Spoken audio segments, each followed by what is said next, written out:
санаи эълони натиҷаҳои имтиҳонҳои дохилшавӣ ба донишгоҳу донишкадаҳо маълум шуд.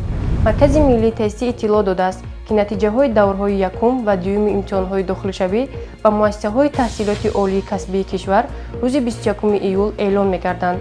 дар ин рӯз танҳо холҳои ба даст овардаи довталабон маълум хоҳанд шуд. тибқи иттилои манбаъ, натиҷаи ниҳоии имтиҳонҳо, яъне муайян шудани он ки довталаб ба кадом муассисаи таълимӣ қабул гардидааст, рӯзи 25 июл мушаххас хоҳад шуд.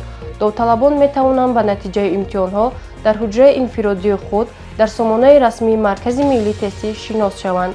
илова бар ин, холҳои ба дастовардаи онҳо тариқи паёмак смс ба рақами телефонҳое ки ҳангоми ба қайдгирӣ нишон дода буданд ирсол мегарданд. ҳамчунин довталабон метавонанд бо муроҷиат ба худи Маркази миллии тестӣ ё ба нуқтаи махсуси иттилоотӣ таъсисёфтаи он аз ҷумла тавассути тамоси телефонӣ аз натиҷаҳо бохабар шаванд.